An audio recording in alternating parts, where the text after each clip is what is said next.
আসসালামু আলাইকুম। আমি বিউটি চলে এলাম আরও একটা নতুন দিনের ব্লগ নিয়ে।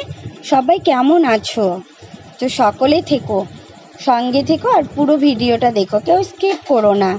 সকাল থেকে সন্ধে পর্যন্ত কি খেলাম সেটা নিয়েই হাজির হয়ে গেলাম, সেটাই সবার সাথে শেয়ার করতে চলে এলাম। আগের দিন তো দেখেছিলে যে ছেলে জেদ করে বনভিটা নিয়ে এসেছিলো, কিন্তু ওকে আমি ওটা খাওয়াইনি, ওটা আমি নিজেই খেয়ে নিচ্ছি বনভিটাটা। তবুও একবার দিতে গেলাম তো খেলো না ও। এটা সকালে বাবুকে নিয়ে স্কুল যাওয়ার সময় আমি দুধ দিয়ে গুলে খেয়ে নিলাম, বেশ হেলদি ড্রিঙ্ক খেয়ে স্কুল গেলাম। তারপর স্কুল ছুটি হওয়ার পর স্কুল থেকে আসার সময় আমি ডালপুরি নিয়ে এসেছিলাম। এটা স্কুল থেকে আসার ওদিকে একটা দোকান পড়ে, তো সেখান থেকেই নিয়ে এসেছিলাম।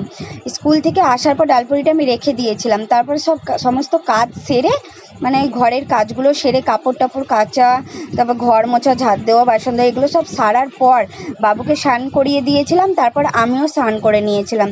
তারপরে ডালপুরিটা খেতে বসে গেছিলাম। বলতে পারো ভুলেই গেছিলাম ডালপুরির কথাটা, আমি রেখে দিয়েছিলাম তো তারপর ভুলে গেছিলাম।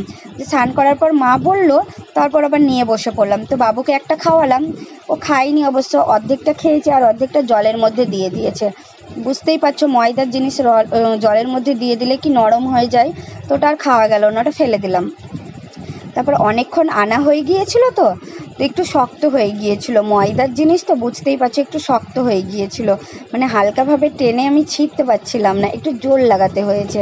তারপর তরকারি দিয়ে আমি খেয়ে নিলাম। বেশ টেস্টি লাগে ওখানকার ডালপুরিটা খেতে। ওই একটু একটু ডাল দিয়ে ডালপুরিটা করে না, অনেকটা ডালের পুর দেওয়া থাকে এর মধ্যে। আর তার সঙ্গে তরকারি ছিল আলু ঘুগনির তরকারি। তারপর এদিকে মা দেখো রান্না বসিয়ে দিয়েছিল। এই আলু ভাজাটা আমিই নেড়ে চেড়ে দেখাচ্ছিলাম। চৌকো চৌকো করে আলু কেটেছিল, পেঁয়াজ দিয়ে কাঁচা লঙ্কা দিয়ে ভাজা হচ্ছিল আলুটা। এদিকে ভাতও হয়ে গিয়েছিল, তো ছেলেকে আমি ভাত খাইয়ে দিয়েছিলাম। তারপর আগের দিন ভাবিরা মেলায় গিয়েছিল, তো জিলিপি নিয়ে এসেছিল, তো সেই জিলিপিটাই আমি খেয়ে নিচ্ছি। বলতে পারো যে আমাকে বাসি জিলিপি খেতেই ভালো লাগে। আমি ফ্রিজে রেখে দিই, তারপর একটু নরম হয়ে যায়, তারপর আমাকে ওই জিলিপিটা খেতে ভালো লাগে। ছেলে খেলো একটা আর বাকিগুলো সব আমি ফিনিশড করলাম। মাও খেয়েছিল একটা আর বাকিগুলো আমি খেয়ে নিয়েছি। বেশ ভালো লাগছিলো, একদম রসে ভরা জিলিপিটা। এই ছোটো জিলিপি, মেলার জিলিপি বুঝতেই পারছো, ভালোই লাগে খেতে। তারপরে স্কুল থেকে আসার সময় আমি পনির নিয়ে এসেছিলাম, তো সেটাই রান্না করছি। মাকে বলেছিলাম যে পনিরটা তোমাকে করতে হবে না, আমিই করব। তো মিক্সড ভেজ করেছিলাম। সব রকম সবজিগুলো ভেজে নিয়েছিলাম প্রথমে, তারপর টমেটো আর পেঁয়াজের পেস্ট করে সেটা দিয়েই কষে নিচ্ছিলাম। তা আমি এখানে ইউজ করেছি আমুলের পনির, আর আমুলের পনির জানোই তো কতটা সফট হয়। বেশ বড় বড় টুকরো করে আমি কেটে নিয়েছি। আমি ভাগীরথীর পনির, রেড কাপের পনিরও খাই, কিন্তু আমি বেশিরভাগই প্রেফার করি যে আমুলের পনিরটা খাওয়ার, কারণ ওটা খুব সফট হয় আর খুবই টেস্টি হয়। তো ওটাই খেলাম, ছেলের জন্যই নিয়ে আসা। তারপর স্কুলের ছেলের ওই টিফিন বক্সটা চেক করে দেখি ছেলে টিফিনই খায়নি, তো সেটা ওকে খেতে বললাম, তো ও খেলো না। ওদিকে দেখো টিভি চলছে পেছনে, তো ছেলেকে বললাম তো ও খেলো না এই চকসটা। যাই হোক, ওর পেট ভর্তি ছিল বলেই ও খায় না, আর ওর ইচ্ছেও ছিল না। তো ওটা ফেলে দেবো, আমিই নিয়ে বসে পড়লাম চকসটা।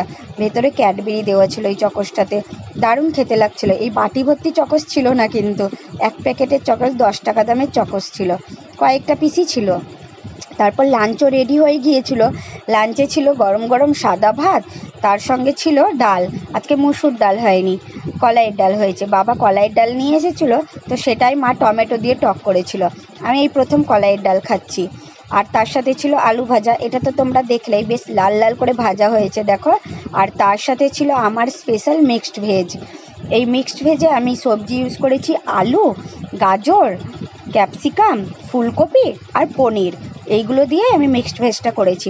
আসলে মিক্সড ভেজটা আজকে হতো না, ছেলে অনেক দিন ধরেই বলছে পনির খাবো, তো আনার সময় হচ্ছিল, তো আজকে স্কুল থেকে আসার সময় নিয়ে এসেছিলাম। তো ওর জন্যই বলতে পারো মিক্সড ভেজটা রান্না করা। ওর তো ভালো লেগেছে, আমাদেরও ভালো লেগেছে। তারপর ওটা খেয়ে আমরা ঘুমিয়ে পড়েছিলাম। তারপর বিকেলে পড়িয়েও নিলাম আমি। পড়ানোর পর সন্ধেবেলায় মা রুটি করছিল, তো মাকে বললাম তুমি রুটি করছো, আমার জন্য একটা চিজ পরোটা করে দাও। মা খেলো না চিজ পরোটাটা, তো একটাই বানিয়েছিলাম। ফ্রিজ থেকে একটা স্লাইস চিজ নিয়ে এলাম, তারপরে এই যে গোল করে রুটির মধ্যে মা দিয়ে দিল, তারপর ওটাকে পুরো ঢেকে দিয়ে আবার বেলে নিয়েছিল। তো এই যে গোল গোল পরোটাও করেছিল, ওটা চিজ ছিল না, এই একটাই চৌকোটাতেই চিজ ছিল, বুঝতেই পারছো সাদা অংশটা পুরো চিজ দেওয়া আছে। তারপর আমি কেটে ছোট্ট করে টুকরো করে কেটে না আমি চিজ দেখার চেষ্টা করছিলাম, তো চিজটা মেল্ট হয়নি, পুরো মিক্সড হয়ে গেছে। দেখো আমি খুঁজে পাচ্ছিলাম না চিজটা, কিন্তু বোঝাই যাচ্ছে যে এর মধ্যে চিজ আছে। বেশ ভালোই লাগে চিজ পরোটা খেতে। তারপর বুঝতে পারছো যে আমি কি করছি, আমি চিজ খোঁজারই চেষ্টা করছিলাম এখানে, কিন্তু খুঁজেই পাচ্ছিলাম না, কোথায় যেন হারিয়ে গেছে তাই মনে হচ্ছিল। খাওয়ার পর বোঝা যাচ্ছে যে হ্যাঁ এতে চিজ আছে। বেশ টেস্টিও হয়েছিল। এটা আমি চা দিয়ে খেয়েছি, দুধ চা নিয়েছিলাম, 1/2 কাপ দুধ চা নিয়েছিলাম আর তার সাথে খেয়েছিলাম এটা। আর মা গোল পরোটাটা খেয়েছিল, মা এটা খায়নি। তারপর অনেকটা রাত হয়ে গিয়েছিল, তারপর দেখি মহরমের চাঁদ উঠেছিল, তো তার জন্য লেসান চড়াতে এসেছিল। আমাদের বাড়ির সামনেই একটা দরগা আছে, তো সেখানেই লেসান চড়াতে আসে প্রত্যেক বছর। তো ওখানেই দেখো লেসান চড়াতে এসেছিলো। তো লেসানটা চড়ানো হয়ে গেল, আর এই যে বাচ্চারা দেখো লাঠি নিয়ে খেলা করছে, বাচ্চা বড় সবাই খেলা করছিল। আমার ছেলেটাকে নিয়ে আমি দেখছিলাম। আমাদের বাড়ি থেকেই, বাড়ির সামনেই এটা হয়। তো আজ